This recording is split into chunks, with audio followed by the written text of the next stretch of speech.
Pemirsa, heboh surat suara Pilpres dalam simulasi pemungutan suara di daerah hanya memuat 2 kolom pasangan calon presiden dan calon wakil presiden. Komisi Pemilihan Umum mengaku terjadi human error yang tidak disengaja. Capres nomor urut 3 Ganjar Pranowo pun mempertanyakan profesionalitas KPU.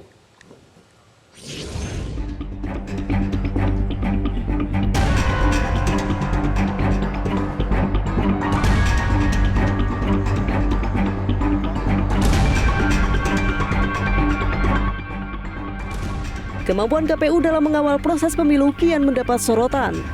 Belum tuntas polemik coblos lebih awal di Taipei, Taiwan, kini muncul heboh simulasi surat suara Pilpres 2024 yang hanya memuat 2 paslon capres-cawapres di sejumlah daerah, antara lain di Surakarta, Blitar, serta Malang, Jawa Timur.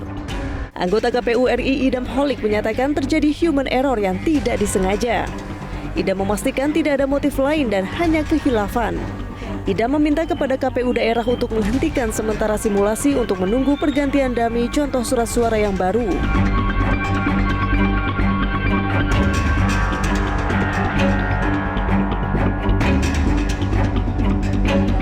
Ditemui di Blora, Jawa Tengah, Capres nomor urut 3 Ganjar Pranowo heran dengan KPU yang kerap meminta maaf.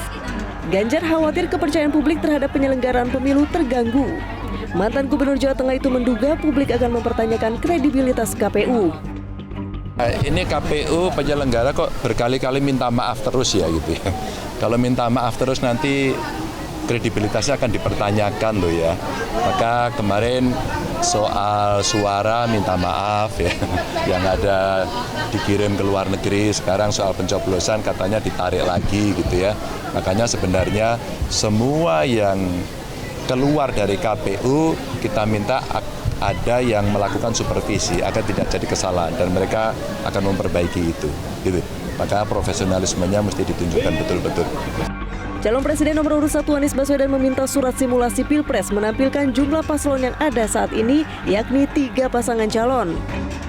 Anies berharap agar tidak ada pihak yang bermain dalam tahapan simulasi pemilu.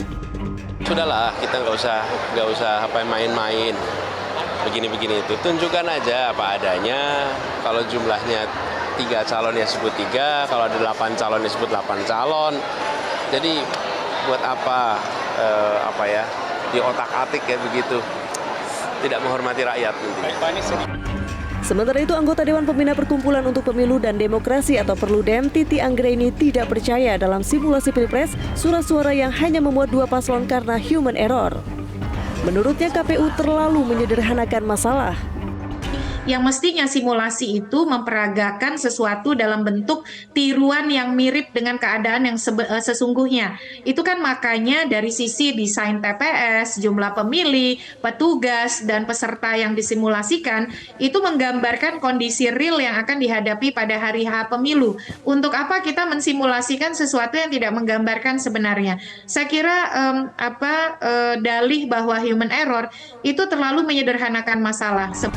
KPU diminta bertanggung jawab bukan hanya menggelar investigasi untuk melihat ketidakcakapan itu, namun juga memberikan sanksi kepada pihak-pihak yang mengakibatkan permasalahan tersebut.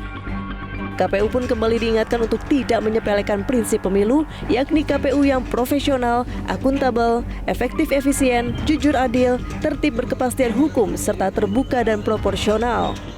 Tim Liputan, Metro TV. Jelajahi cara baru mendapatkan informasi. Download Metro TV Extend sekarang.